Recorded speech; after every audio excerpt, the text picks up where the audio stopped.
Hello বন্ধুরা, তোমরা সবাই কেমন আছো? আশা করছি সবাই খুব ভালো আছো। তো আজকে উল্টো রথের দিন, তো আজকে আমি অফিস ছুটি পাইনি। আমি অফিস থেকে ফেরার পথে আমি রথ দেখে বাড়ি যাচ্ছি। তো মানে সোমবার থেকে শুক্রবার পর্যন্ত অফিস করার পরে না আর শনিবার দিনটা ইচ্ছা করে না যে আমি কোথায় যাই। তো মা বললো যে যেহেতু সোজা রথ দেখেছিস তো উল্টো রথটা দেখতে হয়। তো ভাবলাম যে বাড়ি যাওয়ার পথেই তো আমাদের রথতলাটা পড়ে, তো রথতলাতে আমি তাহলে জগন্নাথকে দেখেই বাড়ি যাই। তো মাঠে এসে দেখি যে এখানে প্রচুর ভিড় হয়েছে রথতলায়। তো ভাবলাম যে সোজা রথের দিন তো বৃষ্টি হয়েছে, তো ওই দিনটা থেকে আসতে পারিনি। তো আজকে উল্টো রথের দিন, তো আজকে এখানে মাঝে প্রচুর ভিড়।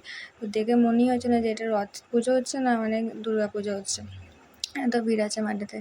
তো এই যে এই রথে মানে এক সপ্তাহ ভর এই মাঠেতে জগন্নাথ মাসির বাড়ি ছিল এক সপ্তাহ, তো এক সপ্তাহ ভর এই মাঠেতে না প্রোগ্রাম হয়েছে। আমাদের একদিন হরিনাম হয়েছে, একদিন যাত্রা হয়েছে, আরও নানান ধরনের সব প্রোগ্রাম হয়েছে জগন্নাথের।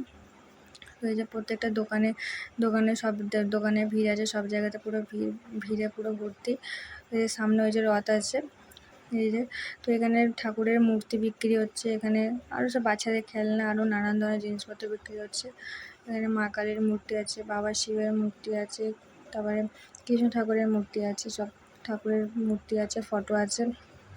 এই যে সামনে একটা ছোট্ট একটা শিব মন্দির হয়েছে। এই শিব মন্দিরটা একটু ভিতর দিকে হয়েছে তো না, তো ওই জন্য এই যে শিব মন্দিরটা এটা অনেক ভিতর দিকে আছে, মানে মাঠের অনেকটা ভিতর দিকে, সেটা রাস্তা দিয়ে গেলে দেখা যায় না। এই মাঠের ভিতরে ঢুকতে হবে, ঢুকে তবেই দেখা যাবে।